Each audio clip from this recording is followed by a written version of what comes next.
모든 일에 주님이 간섭하여 주시고 또한 간구하는 그 일들이 눈으로 보여지는 열매가 풍성함이 또한 삶 가운데서 누려지게 하여 주옵소서.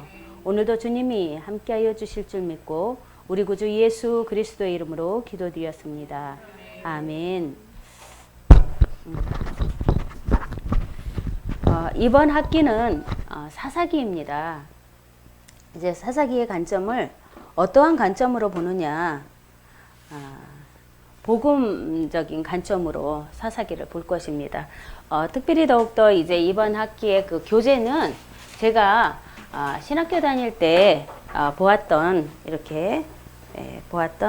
이 책을 교재로 했습니다. 근데 이제 이 책은 성경에서 다 연결되는 부분이기 때문에 시중에 나와 있는지는 모르겠습니다.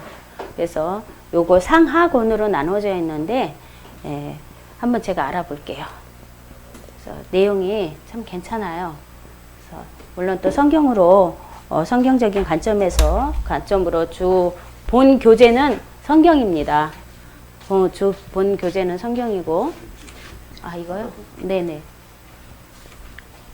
본 교재는 성경이고 부교재로 이제 저것을 참고해서 보았습니다.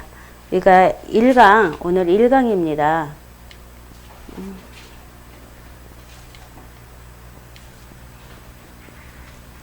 열려라. 이게 잘 안 먹네.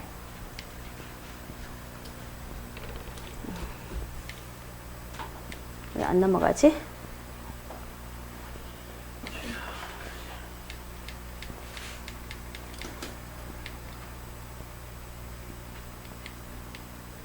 교수님, 이거 좀 바꿔주세요. 이게 내 거가 건전지가 다 됐나 보네. 건전지가 제게 다 됐나 봐. 안 넘어가네요.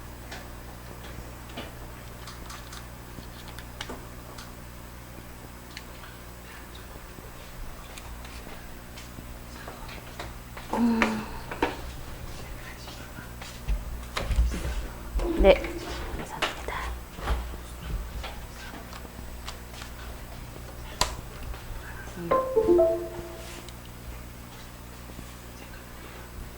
네, 복음으로 보는 사사기 1강입니다. 이제 우리가 이 사사기 속에서 이스라엘과 우리를 찾아보는 그런 시간을 갖겠습니다. 오늘은 이제 사사기 개론입니다. 창세기에서부터 여호수아까지 한번 이렇게 쭉 간단하게 중점적인 것들을 이렇게 찾아서 한번 보겠습니다. 어떻게 사사기의 배경이 이루어졌는지 창세기에서부터 여호수아까지 이 역사서 부분인데 이 여호수아에서 사사기 그 다음에 우리가 룻기 했죠. 룻기의 과정을 역으로 이제 거슬러 올라가서 사사기에서 어떠한 배경으로 인해서 룻기까지 갔는가. 우리가 룻기를 공부하면서 그 배경을 조금은 다 머릿속에 아마 그려졌을 것입니다. 그래서 이제 그 룻기가 그려지는 그 배경이 어떻게 이루어졌는지 사사기를 통해서 한번 보겠습니다.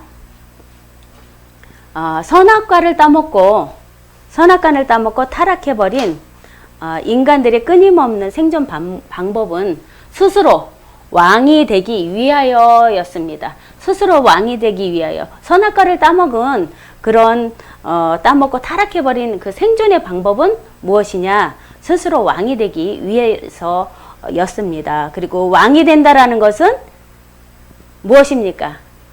자신이 인생의 주인이다라는 그런 의미를 갖게 되는 것입니다. 그래서 피조물이 조물주를 밀어내고 스스로 왕이 되어버리는 그런 끊임없는 시도가 인간의 역사 속에서 이렇게 사사기까지 이렇게 이어져 온 것입니다.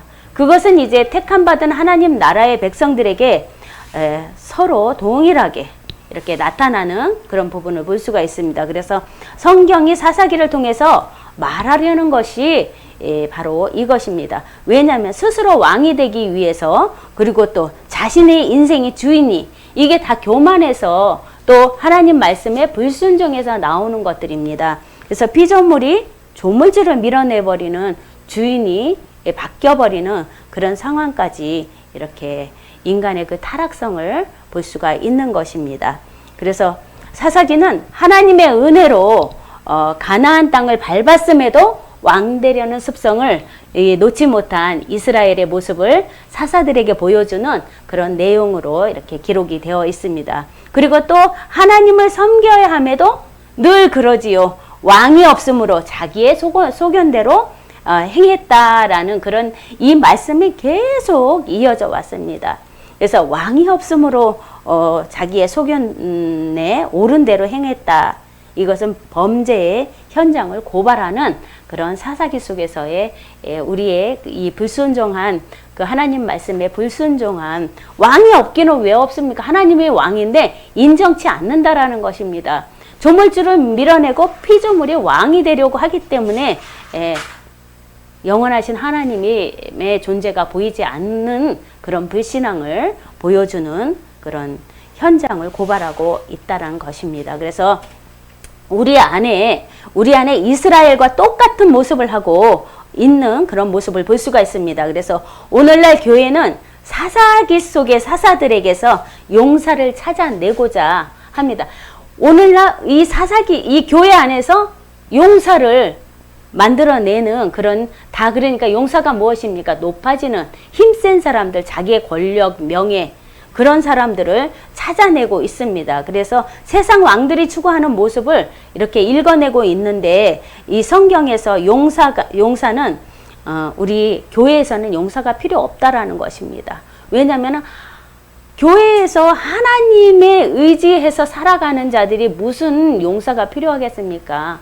근데 자기가 높아지고자 하려니까 교회에서도, 오늘날 이 교회에서도 용사가 필요하고 우리에게 왕을 보내달라라는 그런 모습을 보여주고 있습니다. 그래서 성도는 우리는 성도라는 자리에서 우리는 아무것도 이렇게 내어놓을 수 없는 자임을 고백을 해야 한다라는 것입니다. 우리가 할 것이 아무것도 없다라는 것입니다. 그저 우리에게 하나님께서 우리를 만드실 때의 목적이 무엇입니까? 찬양받기에 하나님을 찬양하도록 우리를 만들었는데, 우리가 해야 할 일은 오직 하나님을 찬양하는 것밖에는 없다는 것입니다. 그 외에는 다 불순종의 그 의미로 드러나는 것입니다. 그래서 예수 그리스도와 십자가 구원이 부어져서 바로 존재가 되는 은혜를 사사기에서 발견을 해야 합니다. 이 사사기 속에서 드러나는 숨겨져 있는 예수 그리스도를 찾아내는 것이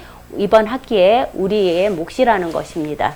그래서 이제 우리는 사사기를 통해서 구원을 얻은 성도들이 이 땅에 침노해온 천국을 어떤 모양으로 살게 되는지를 조명해 보아야 하는 것입니다. 그래서 사사기는 이스라엘 백성들이 애굽에서 나와서 약속의 땅에 들어간 뒤에 사람을 기록한 책이다라는 것입니다. 그래서 구원받은 이후에 여전히 육신을 입고 이 땅에 살아가는 하나님의 백성들이 살게 되는 천국의 모습을 지칭한다라고 말하고 있습니다. 그래서 이 땅에 임해 있는 천국을 살고 있는 우리도 각양각색의 전쟁을 맞아서 어떻게 치러내야 할지를 공부해야 하는 것입니다. 우리가 이 땅이 지금 천국의 모형이라고 그러지요.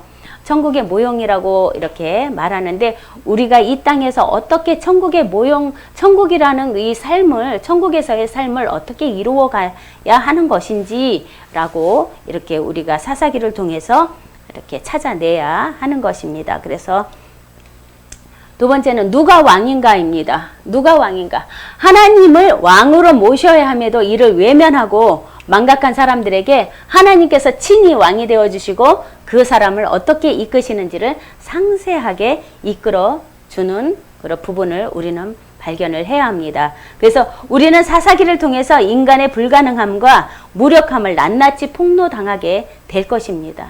사사기를 통해서 우리의 제일 밑바닥에 있는 그런 것까지도 다 치부가 드러나게 하신다라는 것입니다. 그러한 어둠을 덮으시는 하나님의 놀라운 은혜를 풍성하게 경험하게 될 것이라고 이 사사기를 통해서 말씀하고 있습니다.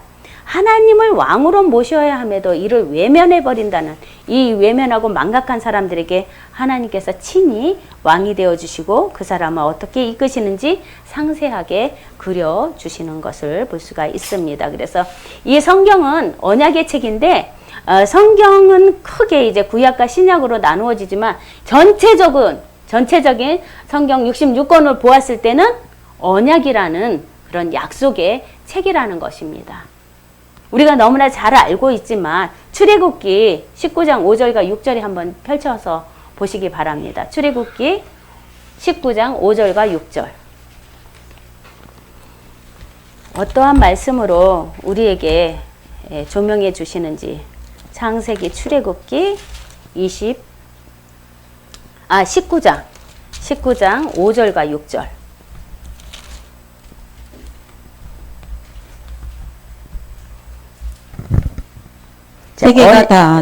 세계가 다 내게 속하였나니 너희가 내 말을 잘 듣고 내 언약을 지키면 너희는 모든 민족 중에서 내 소유가 되겠고 너희가 내게 대하여 제사장 나라가 되며 거룩한 백성이 되리라. 너는 이 말을 이스라엘 자손에게 전할지니라. 아멘. 세계가 다 누구에게 속했다고 하셨습니까? 내게, 하나님께 속해 있다고 말씀하고 있습니다. 너희가 내 말을 잘 듣고 내 언약을 잘 지키면 너희의 모든 민족 중에서 내 소유가 되겠고 라고 말하고 있습니다. 너희가 내게 대하여 제사장 나라가 되며 거룩한 백성이 되리라. 너는 이 말을 이스라엘 자손에게 전할지니라 라고 이렇게 말씀하고 있습니다. 이 언약의 책은 하나님께서 우리에게 언약을 잘 지키면 모든 것을 다 주겠다라고, 이 전 세계를 다 우리에게 주겠다라고 말씀하고 있습니다. 그 언약의 책의 내용이 무엇입니까? 성경 창세기서부터 요한계시록까지의 그 이 속에서 우리가 발견해야 할 것이, 찾아내야 할 것이 하나님의 말씀과 약속, 언약, 통틀어서 총체적으로 언약이라는 것입니다. 말씀, 약속이죠. 이것을 하나님이 우리에게 어떠한 약속을 하셨는지를 우리는 찾아내야 하는 것입니다. 그리고 그 말씀을 가지고 삶 가운데 적용하면서 내 것을 취해내야 하는 것입니다. 분명하게 세계가 다 내게 속하였나니 너희가 내 말을 잘 듣고 내 언약을 지키면 너희는 민족 중에서 내 소유가 되겠고 라고 5절에 말씀하고 있는 것처럼 이렇게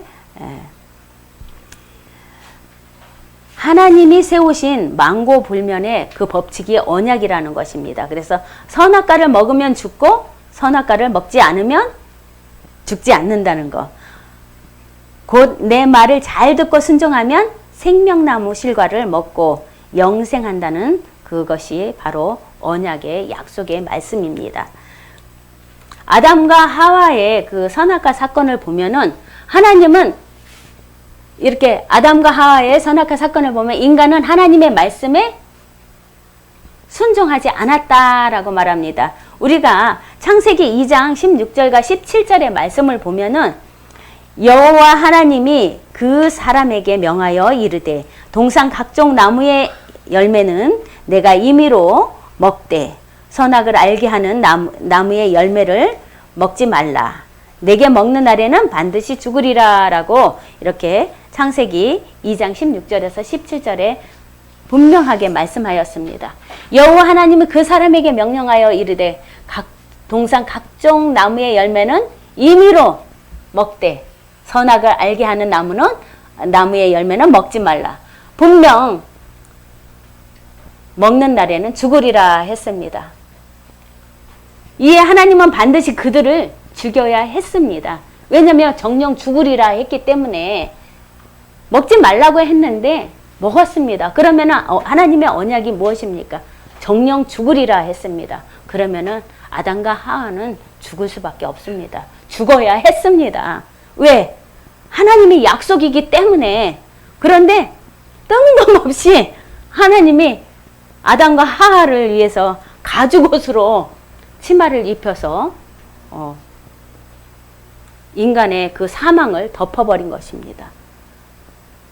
왜? 분명히 죽으리라 했기 때문에 죽을 수밖에 없는 존재라는 것입니다. 그런데 가죽옷으로 만든 그 치마를 입혀서 인간의 사망을 덮어버리셨다라는 것입니다. 그래서 여호와 하나님이 창세기 3장 21절에 보면 여호와 하나님이 아담과 그의 아내를 위하여 가죽옷을 지어 입히시니라. 이것이 덮음의 은혜라는 것입니다. 누구를 위해서? 저와 여러분들을 위해서 죽을 수밖에 없는, 정령 죽으리라 했습니다. 그럼 우리는 바람 앞에 촛불과 같은 그런 생명인데, 하나님이 가름막을 쳐줘서 그 촛불이 꺼지지 않도록 이렇게 딱 보호막을 쳐주는 그것이 은혜, 덮음의 은혜라는 것입니다. 그래서 가인과 아벨을 보면은 가인은 자신의 제사를 지키겠다고 동생 아벨을 죽입니다. 여기서 아벨은 nothing, 없습니다. 없음의 존재입니다.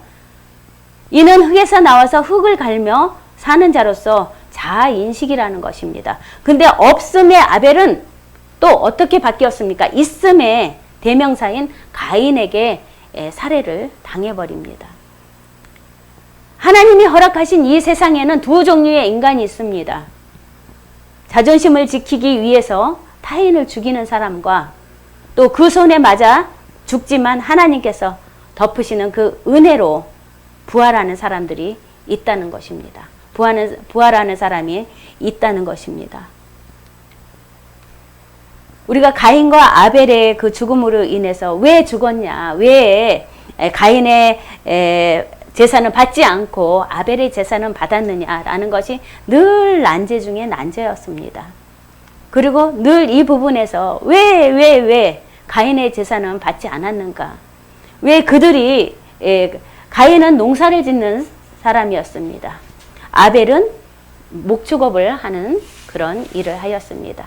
하나님이 원하시는 것을 제사는 동물의 피를 원했던 거죠. 동물의 제사를 깨끗하고 흠없는 동물의 제사를 원했지만 여기서 어떻든 신령과 진정으로 드려진 예물이라면은 하나님은 다 받아주시는데 이 속에서 이 가인의 모습 속에서 아벨을 죽이겠다라는 시기 질투가 들어갔기 때문에 그 제사를 받지 않은 것입니다.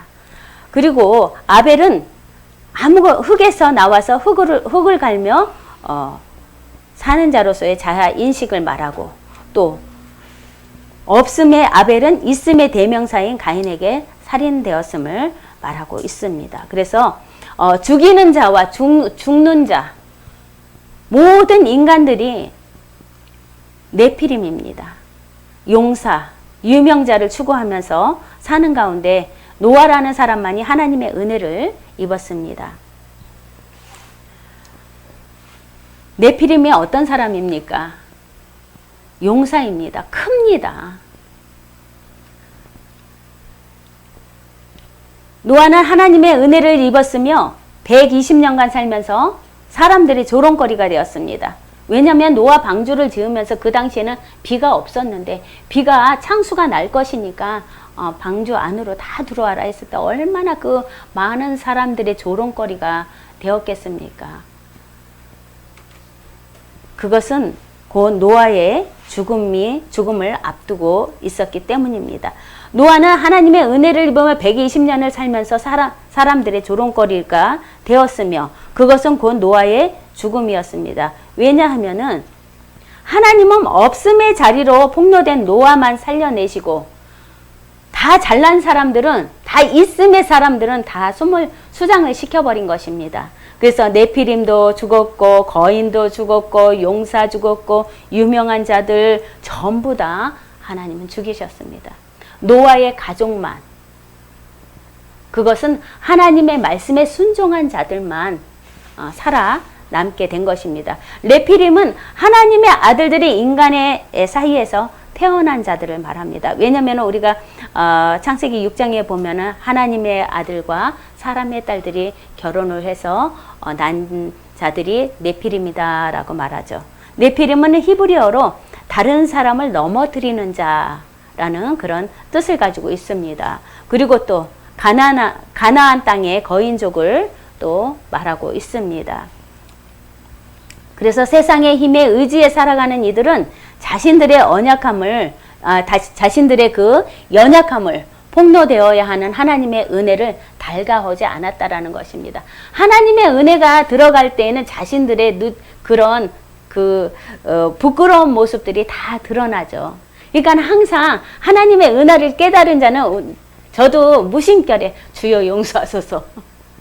나의 지난날을 부끄러웠던 그런 지난날을 용서해달라고 그렇게 나도 모르게 입으로 이렇게 고백하는 그런 장면들을 볼 수가 있습니다. 왜냐하면 하나님의 세상의 힘에 의지해서 살아가는 이들은 자기들이 잘난 사람들입니다. 나 잘난 사람들이 하나님에 의해서 그 자기들의 그런 추한 모습을 드러나니까 달가워하지 않는다는 것입니다. 기뻐하지 않는 것입니다. 그래서 어떻게 합니까? 바벨탑을 쌓게 됩니다. 바벨탑 사건은 아브라함 생애는 구원의 시작과 끝이 모두 하나님의 것이라는 사실을 깨닫게 해주는 장면입니다. 그래서 하나님은 바벨탑 사건을 통해서 인간의 가능성과 열심을 또 한 번 박살내고 또 아브라함이란 한 사람을 택하여서 하나님의 은혜로만 주어지는 구원을 자세히 설명해주고 있는 것입니다. 그래서 아브라함의 생애는 구원의 시작과 끝이 모두 하나님 것이라는 것을 깨닫게 해주시는 것입니다.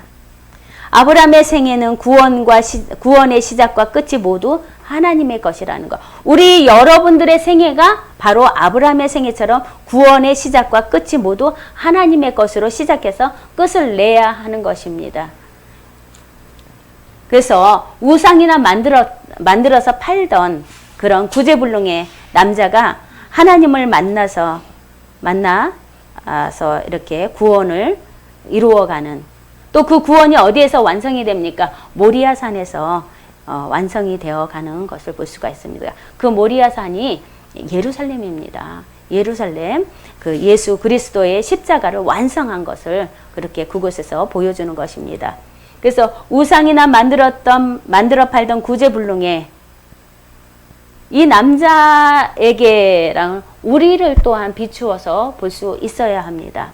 하나님 기뻐하지 않는 일을 했던 우리에게 하나님이 먼저 찾아왔다는 이게 복음입니다. 우리는 종교는 사람이 먼저 신을 찾아가는 것입니다. 그런데 복음은 하나님이 먼저 우리를 찾아오는 것입니다.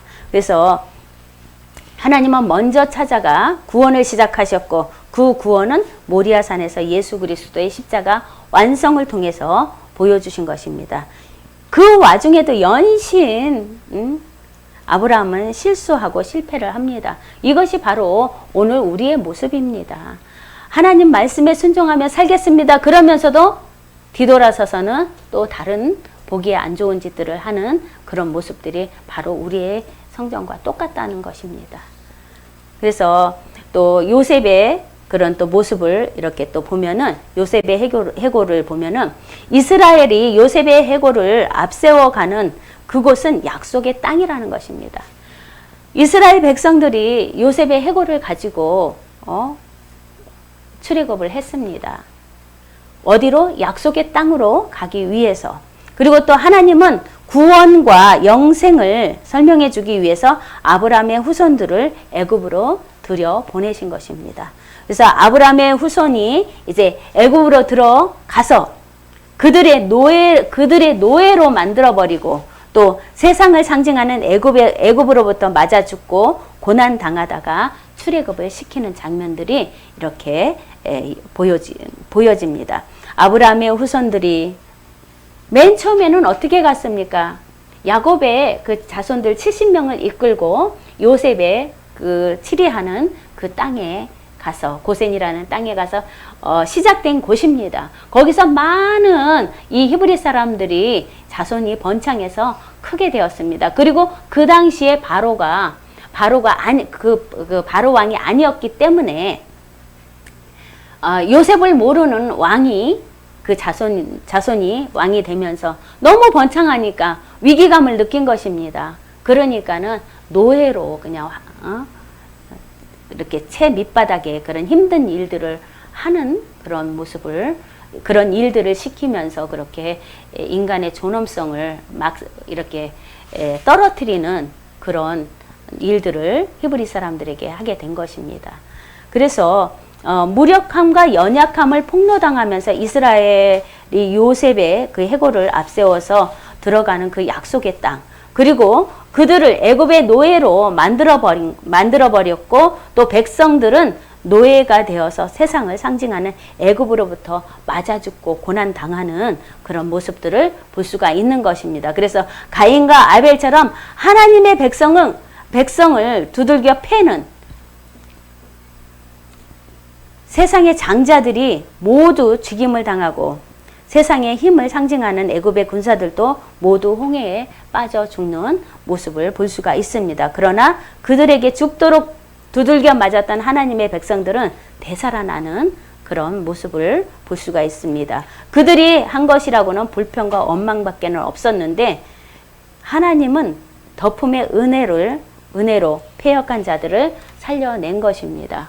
그래서 우리가 출애굽의 여정을 아마 여러분들 다 아실 것입니다. 그림으로 연상법으로 한번 이렇게 이어 보시기를 바랍니다. 아브라함의 후손들이 애굽으로 들어가서 그들의 노예로 만들어져서 세상을 상징하는 애굽으로부터 또 맞아 죽고 고난당하는 난 후에 그렇게 출애굽을 하는 그런 장면들이 연출이 됩니다. 그래서 하나님께서 그들을 광야로 보내신 이유가 있습니다.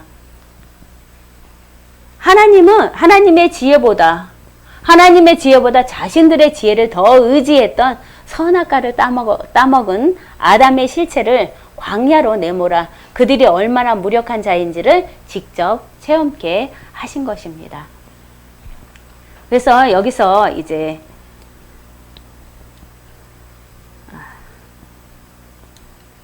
애굽에서 나온 이스라엘은 40년간 광야에서 살게 됩니다. 그래서 자기들의 판단을 유보하고 하나님의 명령을 들어야 하는 하나님의 백성들이 하나님을 절대적으로 신뢰하지 않고, 여기서 절대적으로 신뢰하지 않았다는 것입니다. 하나님의 명령에 따라서 출애굽을 했음에도 광야에서 절대적으로 하나님을 신뢰하지 않고 가나안에 아낙 사람들이 살고 있어서 자신들을 절대 그곳에 들어갈 수 없다라는 그런 지레 겁먹은 사건 때문입니다. 하나님께서 홍해를 건너게 하신 그 사건만 봐도 하나님의 하심을 볼 수가 있는 것입니다. 우리 또한도 지금도 하나님의 행하시는 일을 눈으로 보고 삶 가운데서 체험하고 있습니다. 그러면서도 행하라 가라 하면 그 땅에 거인들이 많아서 우리는 메뚜기와 같습니다라는 그런 핑계를 댈 수밖에 없는 것입니다. 그들을 이끌고 계시는 하나님에 대한 불신이었습니다. 그들을 이끌고 계신 하나님에 대한 불신. 하나님의 판단보다 자신들의 판단을 더 의지했던 것입니다. 뭐라고 합니까? 선악과를 따먹은 아담의 실체를 이 속에서 볼 수가 있는 것입니다. 하나님은 그러한 아담들을 광야로 내몰아 그들이 얼마나 무력한 자인지를 체험케 하고 계십니다. 그래서 광야교회의 여정을 보면 신명기 8장 1절에서 3절에 이렇게 말씀을 보면은 하나님께서 당신들의 백성들에게 광야 인생을 허락하신 것은 그들이 자력으로 하나님의 말씀을 지켜낼 수 없음을 드러내기 위함이었습니다. 자력으로 안 된다라는 것입니다. 하나님이 개입하지 않으면 안 된다는 것입니다. 우리의 삶 가운데도 마찬가지입니다. 우리 믿는 자들은, 나 잘난 사람들은, 우리 믿지 않는 사람들은 자기들이 이렇게 열심히 일해서 이렇게 성공했다라고 자기를 먼저 드러낸다는 것입니다. 그러나 하나님을 믿는 사람들은 어떻습니까? 하나님의 말씀을 지켜낼 수밖에 없음을, 하나님이 우리와 함께 했음을 증거해야 하는데, 그 증거는 뒤로 감춰버리고, 하나님의 행하시는 일은 뒤로 감춰버리고 나의 행함만 앞으로 드러내는 그런 모습을 볼 수가 있는 것입니다. 그래서 하나님께서 당신의 백성들에게 광야 인생을 허락하신 것은 그들이 자력으로 하나님의 말씀을 지켜낼 수 없기 때문이다라는 것입니다.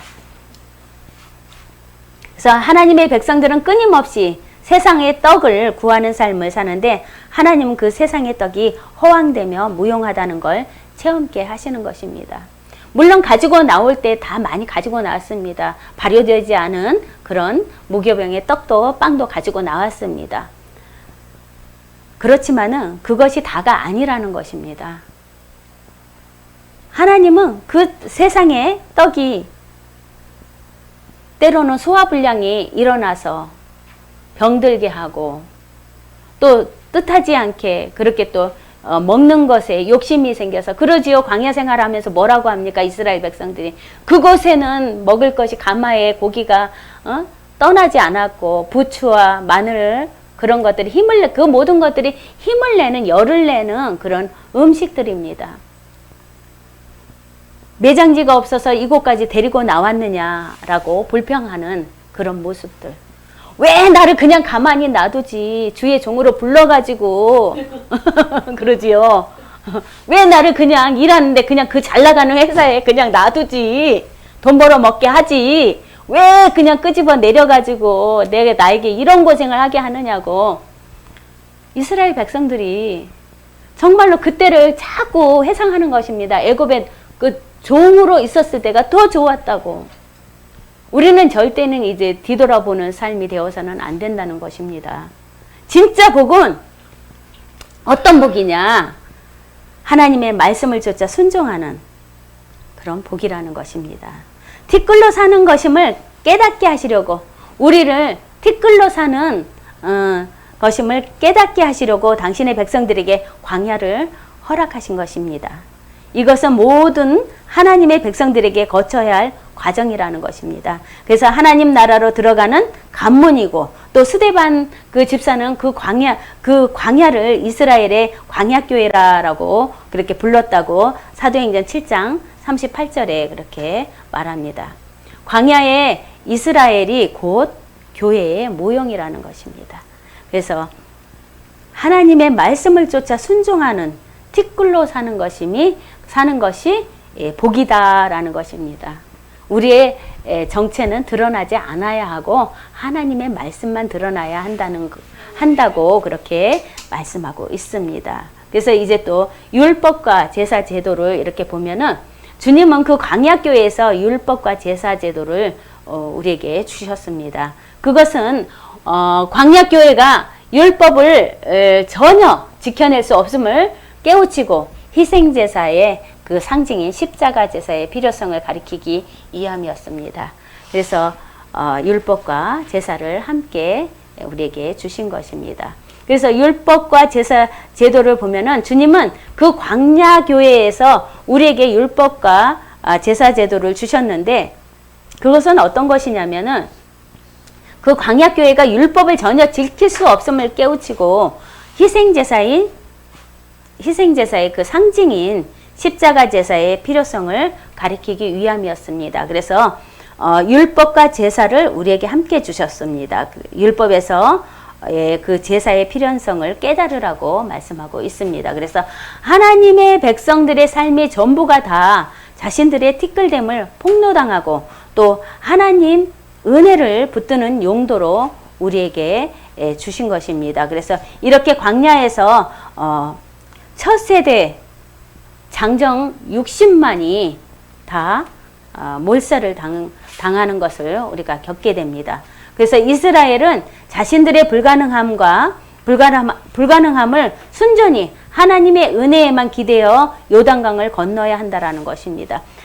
자신들의 생각은 모두 내려놓고 순전히 하나님의 은혜만을 기대어 요단강을 건너게 하는 모습을 볼 수가 있습니다. 그래서 여기까지 우리가 이 줄거리가 창세기서부터 신명기까지 이렇게 그 내용을 이렇게 종합해서 본 것입니다.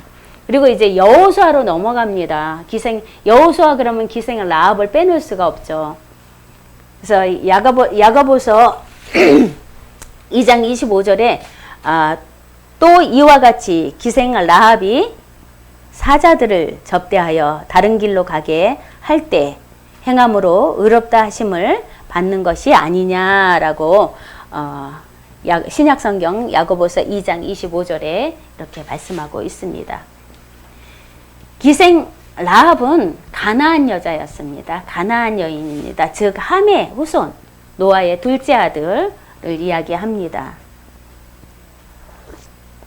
이것은 하나님의 은혜를 모르는 세상 사람들의 대표입니다. 그래서 하나님은 멸해야 할 가나안 땅을 이 창녀에게 이스라엘 전체의 운명을 맡기십니다.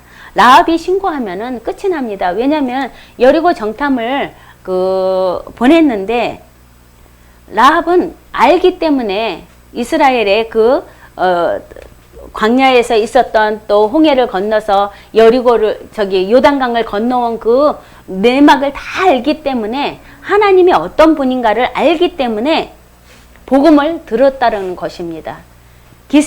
왜냐면은 기생이라는 것은 많은 사람들을 다 접합니다. 술집이지요. 그가 거처하는 것이 술집이기 때문에 오고 가는 사람들의 이야기를 들었기 때문에 그 속에서 하나님의 행하시는 일을 들었다는 것입니다. 그래서 정탐꾼을 받아들이고 숨겨주는 그런 복음의 행동으로 옮겨진 것입니다. 만약의 경우에 정말로 이 여리고성에서의 그 라합은 배신입니다. 자기 왕국을 그 성을 완전히 적군에게 내주는 그런 배신의 그런 모습입니다. 그런데 신고하면 끝이 나는데 신고하지 않고 정탐꾼들을 숨겨준 것입니다. 그래서 기생 라합은 자신의 나라 가나안을 배반하고 하나님 나라를 택한 것입니다. 그래서 그녀를 죽이려고 포진하신 하나님께 라합은 항복하고 말씀에 순종을 한 것입니다. 그리고 자기가 속한 세상 나라가 가나안을 부정하고 하나님 나라를 대망하는 자로 살게 됩니다. 그래서 이 라합은 어떻습니까? 이렇게 정탐꾼을 살려주면서 예수 그리스도의 족보에 대를 잇는 그런 사람으로 쓰임을 받게 된다는 것입니다.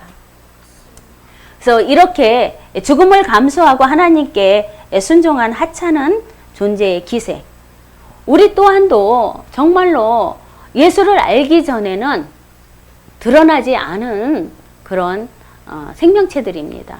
왜냐하면 빛이 있으라 해서 빛이 있었고 그 빛은 어떠한 빛이냐? 생명의 빛이라는 것입니다. 그리고 나서 세상의 빛, 해와 달과 별의 빛이 있지만 그 빛으로 생명의 빛으로 인해서 그 빛들이 보조의 역할을 하는 것입니다.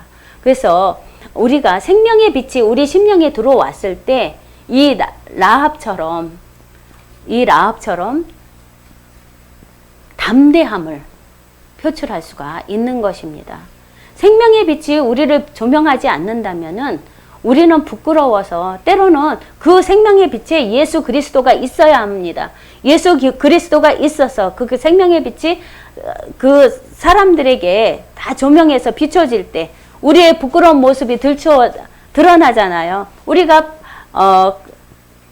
커튼을 이렇게 닫아놨을 때는 그 가구에 먼지가 보이지 않습니다.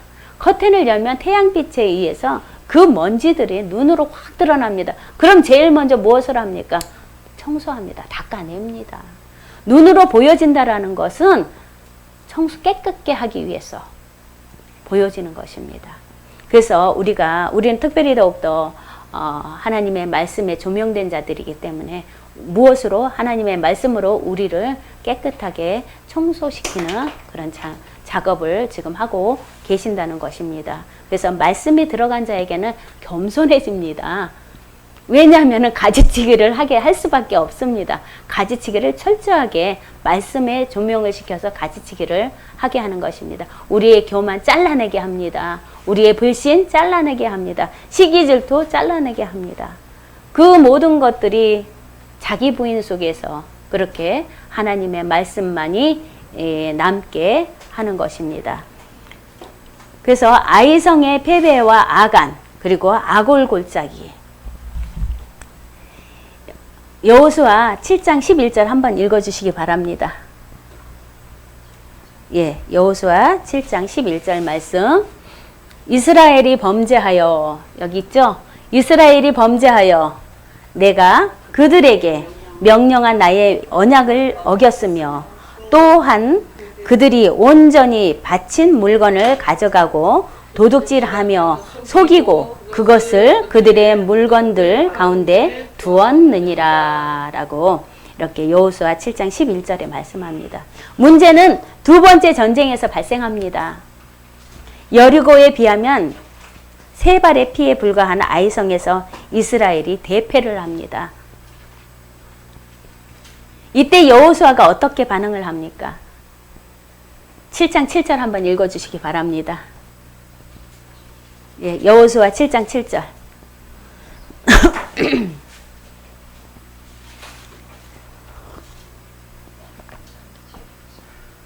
이르시되 슬프도소이다. 주 여호와여 어찌하여 이 백성을 인도하여 요단을 건너게 하시고 우리를 아모리 사람의 손에 넘겨 멸망시키려 하셨나이까. 우리가 요단 저쪽을 만족하게 여겨 거주하였다면 좋을 뻔하였나이다. 아멘. 이르되 슬프도소이다. 주 여호와여 어찌하여 이 백성을 인도하여 요단을 건너게 하시고 우리를 아모리 사람의 손에 넘겨 멸망시키려 하셨나이까. 우리가 요단 저쪽을 만족하게 여겨 거주하였다면 좋을 뻔하였나이다. 홍해 앞에서 이스라엘 백성과 똑같은 장면이 또 연출이 됩니다. 아이성의 패배를 통해서 여호수아가 이르되 슬프도소이다. 주님, 주 여호와여 어찌하여 이 백성을 인도하여 요단을 건너게 하시고 우리를 아모리 사람의 손에 넘겨 멸망시키려 하셨나이까. 우리가 요단 저쪽을 만족해 하여 저주하였다면 좋을 뻔하였나이다. 홍해 앞에서의 이스라엘 백성과 똑같은 투정을 하는 장면을 볼 수가 있는 것입니다. 이렇게 인간들은 절대 스스로의 힘만으로는 살 수 없음을, 또 하나님께 순종할 수 없는 그런 존재임을 오늘 절실하게 이렇게 보여주고 있는 것입니다. 그들은 왜 아이성에 대패했습니까? 아이성에서의 싸움에서 왜 졌는지를, 이스라엘이 아이성에 대패한 것은 하나님의 말씀에 불순종했기 때문입니다. 하나님은 이스라엘에게 여리고에서 취한 전리품은 하나도 빠짐없이 하나님의 창고에 드리라는 명령을 하셨습니다. 여기서 바쳐진 물건 혹은 바칠 물건이라고 번역이 되었는데 이것이 이제 히브리어로 헤렘입니다. 헤렘이라는 히브리어는 완전히 멸하기로 정해진 것, 그리고 또 완전히 바쳐지기로 정해진 것이라는 뜻을 가지고 있습니다. 완전히 멸해져야 할 것을 조금 남겨서 아간이 사람의 수중에 들어갔다라는 것입니다. 조금 남겨져서 아간이라는 사람의 수중에 그 물건이 들어간 것입니다. 이 때문에 이스라엘이 대패를 한 것입니다. 그 어떤 것도 하나님의 창고에 들어갔다가 넣어라 했는데 보암직도 하고 먹음직도 한 그것이 또 문제가 되어서 이렇게 또 아이성 전쟁에서 대패를 하는 그런 모습을 볼 수가 있습니다. 하나님 앞에서 바쳐져야 할 것은 우리의 소유나 힘 정도가 아니라 우리의 자신이라는 것입니다. 순종이란 나라는 존재가 하나님 앞에 바쳐져 진멸되어서 아무 할 말이 없는 존재임을 인정하고 수긍하는 것이 바로 순종이라는 것입니다. 순종은 하나님 앞에서 할 말이 없다라는 것입니다. 우리의 자신이 전부 드려져야 한다는 것입니다. 내 생각 하나님 앞에서 없습니다. 죽으라고 그러면 죽는 신용까지도 해야 하는 것들이 우리의 모습이라는 것입니다. 완전히 비워져서 철저히 항복 선언을 하는 게 바로 순종입니다. 잘못했습니다. 라고 두 손 높이 들고 납작 엎드리는 것이 때로는 위기를 모면하는 그런 장면이라는 것입니다. 그 순종이 안 되는 사람은 하나님의 나라의 전쟁에서 대패되고 마는 것입니다. 순종이 안 되기 때문에 하나님 나라에서 늘 실패하는 것입니다. 다시 말해서 사망에 처해지는 것을 볼 수가 있습니다. 왜 순종 안 한 사람들이 60만이 다 1차 광야에서 다 죽어버리는 그런 상황을 펼쳐집니다. 왜냐하면 그 노예의 근성이 있기 때문에. 이 노예의 근성은 우리가 그 체질을 변화시키기가 참 힘들다고 그러죠. 이 DNA가 아주 그냥 얽혀가지고 변화시키기가 정말로 힘들답니다. 체질 변화시키기가. 먹고 싶지 않은 그런 이렇게 근육을 키우기 위해서 이 운동하는 사람들이 닭가슴살을 먹는데 웩웩거리면서 먹는데요. 그 소금도 안 치고 그냥 그것만 쪄서 그렇게 먹는데 진짜 눈물을 머금으면서 깨깨거리면서 그 음식을 먹는데요. 그것이 무엇입니까? 자기 자신을 자기의 몸을 만들기 위해서 그런 일을 한다는 것입니다. TV에서 보니까 정말로 고생한 물 한 모금도 그 몸을 만들기 위해서 일주일 동안 물 한 모금도 안 마시게 한대요. 네. 그러면서 그 몸을 만들고 나서 그 대회에 나가서 입상하고 나서 그다음 내려오자마자 제일 먼저 먹는 게 물이랍니다. 그리고 그동안에 못 먹었던 음식 다 먹는데 요요로 와갖고 다시 그게 계속 악순환입니다. 우리 인생의 삶에서도 그런 것들을 이렇게 보면서 이게 인생의 악순환이구나. 이 광야 생활에서 우리가 완전히 끝나는 것은 진짜 완전한 하나님이 만들어주신 그 DNA를 회복하는 것이 이게 성공이라는 것입니다. 말씀으로 이렇게 우리의 자신을 만들어가는, 나를 만들어가는 그런 사람이 되어야 하는 것입니다. 세상 것으로 빚어졌을 때는, 세상 것으로 만들어졌을 때는 무엇이 나옵니까? 교만이 나온다는 것입니다. 그리고 나 중심의 그런 모습이 인본주의가 나오는 것입니다. 그래서 하나님 앞에서 조금이라도 나라는 존재의 가치나 영광을 챙기면 곧 아이성 앞에 이스라엘과 같은 운명이 된다라고 말하고 있습니다. 그래서 하나님은 불순종의 죄인을 불살라버리라고 명령합니다. 절대 불순종의 답은 사망입니다. 그래서 아간의 전리품을 보면은 여호수아 7장 21절에 보십시오. 아간의 전리품이 내가 노력한 물건 중에 시날산의 아름다운 외투 한 벌과 은 200세겔과 그 무게가 50세겔 되는 금덩이 하나를 보고 탐내어 가졌나이다. 보소서 이제 그 물건들을 내 장막 가운데 땅속에 감추었는데 은은 그 밑에 있나이다 하더라. 아간이 저주의 불에 타 죽은 건 바로 이 때문입니다.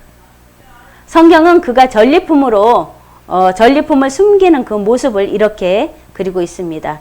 여기서 보고라고 번역한 것은 히브리어로 라하인데 창세기 3장에서 보암직도 하고 먹음직도 한 그 동일한 단어로 사용이 되었다는 것입니다. 그래서 선악과 사건이 여기에서 다시 한번 펼쳐지게 되는 것입니다. 그래서 하나님은 이스라엘의 범죄가 아담의 범죄라고 자주 표현해 오셨는데 표현을 하셨는데 그들은 아담처럼 언약을 어기고 거기서 나를 반역하였느니라 라고 호세아서 6장 7절에 말씀하고 있습니다. 호세아서 한번 찾아보시기 바랍니다. 호세아서 6장 7절. 어떻게 하나님께서 이스라엘 백성들에게 말씀하셨는지. 호세아서 6장 7절 한번 읽어주시기 바랍니다. 그들은 아담처럼 언약을 어기고 거기에서 나를 반역하였느니라. 아멘. 그들은 아담처럼 똑같이 보암직도 하고 먹음직도 한 것에 마음을 뺏겨서 시날산의 아름다운 외투 한 벌과 은 200세겔과 50세겔 되는 금덩이 하나를 보고 이것은 여기서 이 하나를 보고 이 보고에서가 이제 그 창세기 3장에서 나오는 나라는 그 단어로 똑같이 표현이 되고 있다는 것입니다. 하나님은 시대적인 그 광경을 떠나서 시대적인 그 배경을 떠나서도 그때 창세기에서 이루어지는 창세기, 출애굽기, 레위기, 민수기, 신명기, 지금 여호수아까지 왔습니다. 그 말이 계속 이어져 온다라는 것입니다. 그리고 그 말 속에서 하나님께서 하시는 그 말씀을 투영시켜서 보게 하십니다.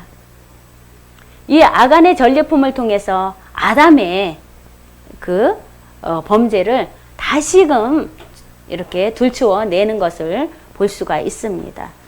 그들은 아담처럼 언약을 어기고 거기에서 나를 반역하였느니라. 이 보암직도 하고 먹음직한 이 신할의 옷 얼마나 아름다운 옷입니까? 번쩍번쩍한 금덩이, 은. 우리가 때로는 저도 그렇습니다. 이 보암직도 하고 먹음직도 한 것 때문에 때로는 내 믿음을 땅에 떨어뜨릴 때가 있습니다.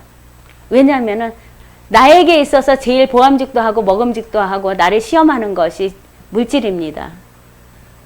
때로는 그냥 타협을 합니다. 나한테. 그냥 주일날하고 금요일, 수요일하고 금요일은 저녁 예배니까 낮에 일해도 되겠지. 이 생각이 떠나지를 않아요. 떠나지를 않아. 잡을 갖고 사역하면 되지. 그리고 또 유혹이 옵니다. 이런 자리가 있는데 너 와서 일하지 않을래? 이 복지사 자격증이 있다 보니까 한 번씩 그런 콜이 와요. 그러면은 또 면접을 보러 갑니다. 그러면서 또 주님 이것은 아닌데요. 그러면서 벌써 내 몸은 거기 가 있어.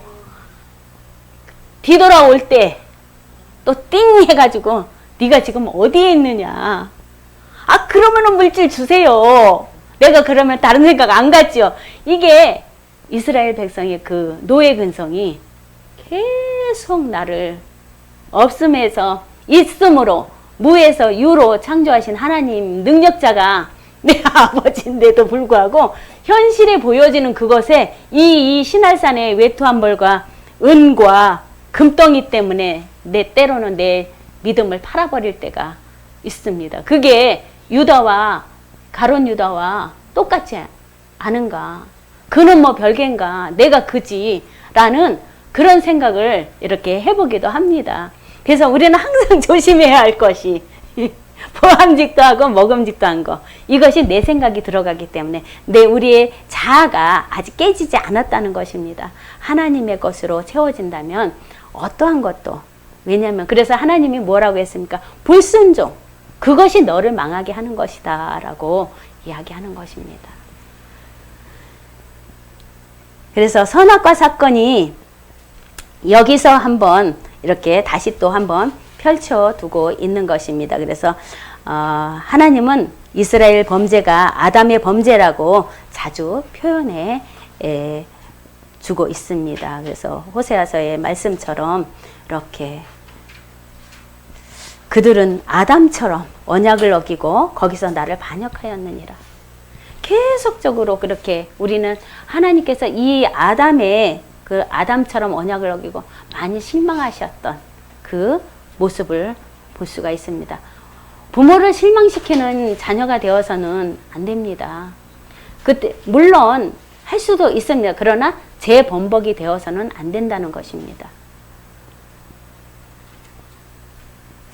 그러니까 그 아간이 누구를 가리키는가입니다. 아간이 누구를 가리키는가? 바로 나를 가리키는 것입니다. 나 자신을 가리키는 것이라고 우리는 보아야 합니다. 그래서 아담이 그러했듯이 아간 안에 들어있는 나 또한도 아간처럼 그렇게 죽어야 했던 것입니다. 그래서 여기서 구체적인 구원 방법이 이제 제시되고 있습니다.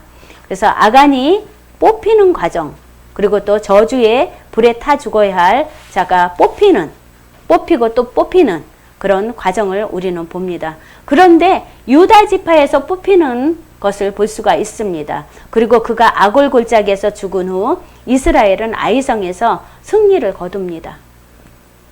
조금 이렇게 이 장면을 보면서 우리는 한 사람의 아담과 한 사람의 아간을 이렇게 비추어 보아야 합니다. 그래서 범죄를 저지른 건 아간인데 하나님은 왜 이스라엘 자손들에게 진노를 하시는가입니다.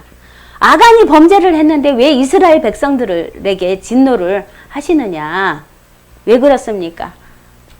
이스라엘은 개별자들의 집합이 아니라 하나님 백성이라는 집단적인 존재이기 때문이라는 것입니다. 한 사람 아담이 또 한 사람 아간이 범죄를 했는데 왜 이스라엘 전체가 아니 언니가 잘못을 했는데 언니만 때리면 되는데 너희들 다 나와 그리고 막내까지 저희 엄마가 그랬습니다. 똑같이 맞아야 된다고. 언니는 왜 그거 동생 너희들은 뭐 했냐? 응?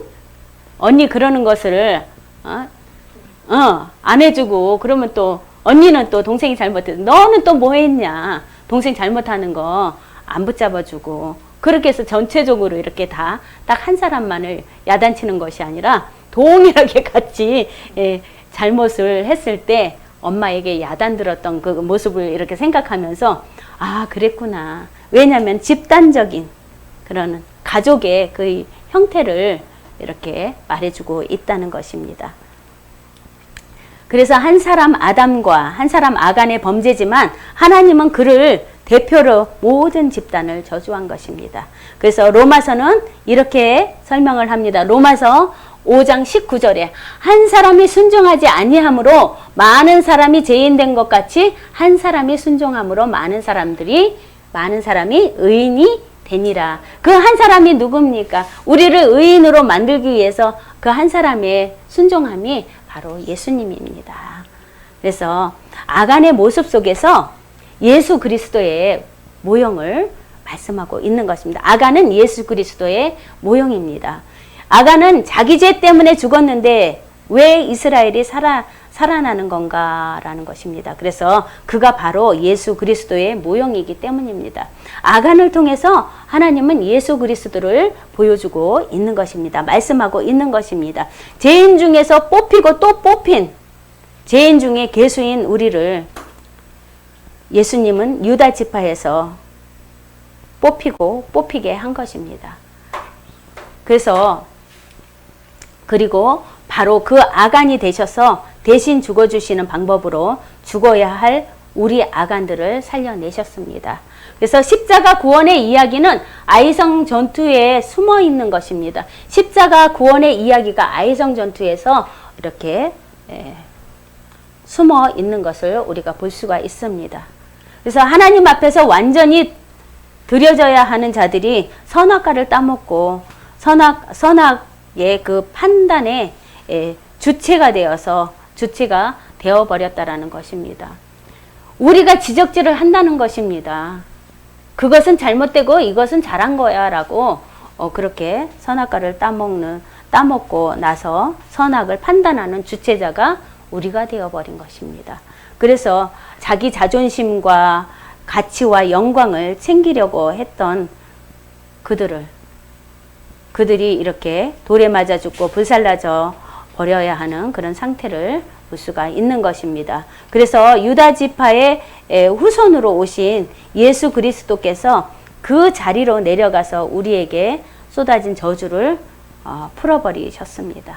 그래서 아간이 맞아 죽은 것은 아골 골짜기를 성경이 어떻게 표현하는지 한번 보시기 바랍니다.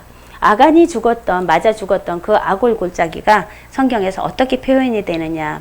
호세아서 2장 15절의 말씀을 보면은 거기서 비로소 그의 포도원을 그에게 주고 아골 골짜기로 소망의 문을 삼아 주리니 그가 거기서 응대하기를 어렸을 때와 애굽 땅에서 올라오던 날과 같이 하리라라고 이렇게 말씀하고 있습니다. 아간이 맞아 죽은 그 아골 골짜기를 소망의 문으로 삼으시겠다라고 말씀하고 있는 것입니다. 그래서 이렇게 이스라엘 중에서 죄인으로 뽑힌 자가 죽은 곳이 어떻게 소망의 문이 될까입니다. 여호수아서의 아간 이야기와 예수 그리스도의 십자가를 모르고는 절대 이해할 수 없는 구절이다라고 말하기도 합니다.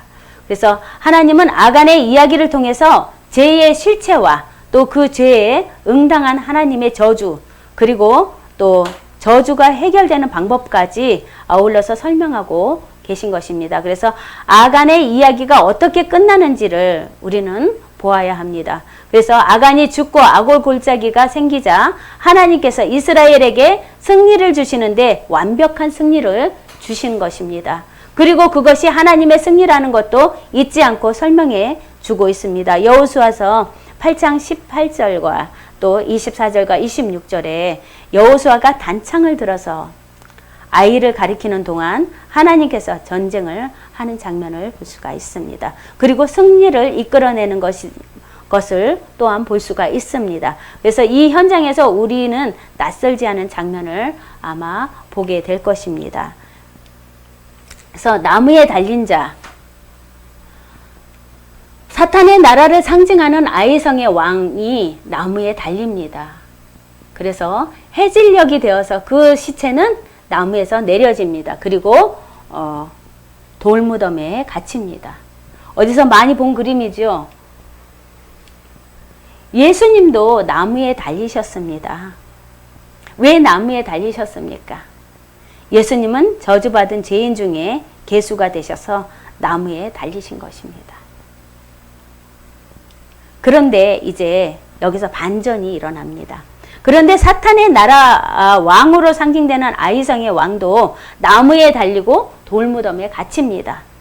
무엇을 이야기하는 겁니까? 바로 우리가 사탄의 나라 왕과 같은 걸 보여주고 있는 것입니다. 그래서 예수님께서 우리를 대신하여 사탄 나라 왕이 되셔서 죽으신 것입니다. 그래서 아간의 이야기가 여기서 한 번 더 재현이 되는 것을 볼 수가 있습니다. 이 돌무덤은 아간이 죽은 돌무덤은 아직도 사탄의 왕이 죽은 그 돌무덤은 아직도 그를 가두고 있습니다. 그런데 우리 주님의 돌무덤은 어떻게 되었습니까? 사흘 뒤에 열렸습니다. 그리고 주님은 부활하셨습니다. 주님께서 죽기까지 순종하심을 우리의 불순종의 불순종을 은혜로 덮으신 것입니다. 그래서 이처럼 성경에서 계속해서 우리의 실체와 예수 그리스도의 은혜를 점층적으로 반복해서 보여주고 있습니다. 그래서 그 원리와 은혜를 기록하고 있는 것이 로마서 5장 19절의 말씀을 보겠습니다. 로마서 5장 19절 말씀 한번 찾아보시기 바랍니다. 로마서 5장 19절.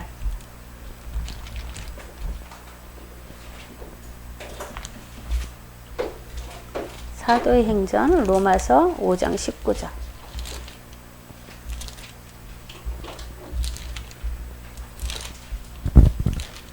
한 명이 순종치 아니함으로 많은 사람이 죄인 된 것 같이 한 사람의 순종하심으로 많은 사람이 의인이 되리라. 아멘.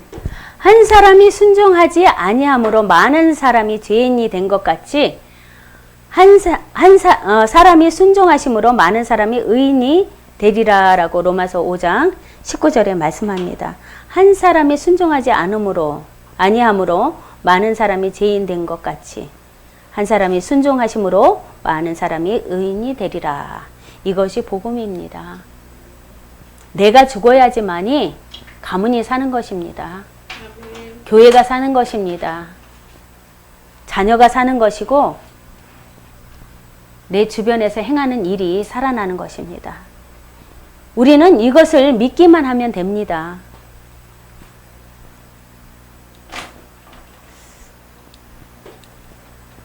그런데 유대주의자나 율법주의자 또 인본주의자들은 또 고고한 자존심을 가지고 이 은혜를 절대 받아들이지 않고 있습니다. 이들은 자기 스스로 내가 고생해서 내가 이렇게 사업을 일으켰는데 뭐 하나님이 하시기는 뭘 해. 인정하지 않는다는 것입니다. 율법주의자, 자기 지식에 의해서 하나님이 행하시는 일을 인정하지 않고 있습니다. 고고한 자들, 자기 자존심만을 높이는 자들, 하나님의 은혜를 받아들이지 않고 있습니다. 그래서 우리는 이 세상 약속의 땅에서 우리가 왜 믿음으로밖에 구원을 받을 수 없는지를 삶으로 철저하게 배워가는 것입니다. 그래서 아간의 범죄가 우리의 삶 속에서 탄로가 나기도 하고 또 아이상의 왕의 행세가 우리에게서 나오기도 하는 것입니다. 때로는 철저하게 정말로 지렁이 같은 야고바 하는 것처럼 철저하게 바닥에 기어다니게끔 우리의 속에 있는 것들을 드러내서 탄로나게 하는 것입니다. 그리고 또 때로는 아이성의 그 왕처럼 불에 타 죽는, 십자가에 못 박혀 죽는 그런 모습들을 보게 하기도 합니다. 우리는 그럴 때마다 난 이렇게 돌에 맞고 나무에 매달리고 불에 타 죽어야 하는 자임에도 불구하고 우리 하나님께서 은혜로 날 덮으셨다는 그 은혜의 복음을 우리는 체험을 하게 됩니다. 그래서 우리의 자존심과 자만을 내려놓은 것을 성경은 자기 부인이라고 합니다. 그래서 또한 성도의 영적 전쟁이라고 이야기를 합니다. 내가 철저하게 내려지지 않으면은 하나님의 말씀이 가려진다는 것입니다. 왜? 그 속에 내 생각이 들어가기 때문입니다. 그래서 율법주의자들, 인본주의자들, 똑똑하다, 내가 하나님보다 더 높은 사람이다. 그런 사람들은 정말로 하나님을 받아들이지 않죠. 제가 제 아는 그 지인이 그런 이야기를 했습니다. 아니 이상하게 나에게는 왜 자꾸 아픈 사람이 그렇게 보이지? 그런 얘기를 하더라고요. 그래서 권사님, 그것은 권사님이 그들을 아픈 자를 위해서 기도해 주라고 그러는 것입니다. 그래서 그런가? 그런 거. 권사님에게 치유의 능력이 있기 때문에 그런 사람들을 하나님이 붙입니다. 거기서 사람들을 붙이는 그 내용에서 나의 사역을 찾는 것도 빠릅니다. 라고 이야기를 했어요. 그랬더니 그 권사님께서 하시는 말씀이 한 분이 내일 모레 수술을 한대요. 그러면은 수술실 들어가기 전에 전화로 기도를 해주어라. 기도를 하는데요. 의사가 수술해서 고쳤다고 그러겠죠. 그러할지언정 나는 기도했기 때문에, 나는 믿음으로 기도했기 때문에 치료된 줄 믿어야 합니다. 라고 그렇게 이야기를 해주었습니다. 그러니까는 눈으로 이렇게 기도했을 때 그냥 그 자리에서 안진뱅이가 일어나는 물론 현상이 성경에 나와 있습니다. 그래서 우리는 또 그렇게 될 줄 믿습니다. 그러나 점진적으로 시간을 두고서 치유되는 사람들도 있잖아요. 근데 우리는 너무 성질이 급해. 그냥 그 자리에서 무언가 보여지기를, 드러나기를 원한다라는 것입니다. 근데 지속해서 또한 기도할 때가 있다는 것. 그러나 그런 사람들을 붙였을 때, 아, 내가 그 사역이구나. 그들을 위해서 기도해 주어야 되겠구나. 라는 것을 우리는 찾는 것이 또 우리의 숙제라는 것입니다. 주변을 이렇게 한번 보십시오. 나에게 붙여준 사람들이 어떤 사람인가. 거기서 내 사역의 방향을 찾는 것도 참 좋습니다. 아멘. 예, 이렇게 우리의 삶 가운데서 우리의 자존심과 자만을 내려놓는 것, 성경은 자기 부인입니다. 자기 부인이라고 하고 성도의 영적 전쟁이라고 하는데, 우리는 늘 자기 부인을 하면서 이 삶 속에서, 이 세상 속에서 영적 싸움을 하는 그런 군사들이 되어야 합니다. 그래서 늘 승리하는 그런 예수 그리스도가 우리에게 삶 가운데서 보여주는 그 모습들, 누구를 통해서? 우리를 통해서 보여 주어야 하는 것입니다. 이렇게 해서 오늘 사사기, 계론, 창세기에서부터 여호수아까지 좀 간략하게 이렇게 보았습니다. 다음 주에는 본문 2강 1장을 하겠습니다. 사사기 1장. 네, 이렇게 해서 수업 끝났습니다. 감사합니다. 고맙습니다.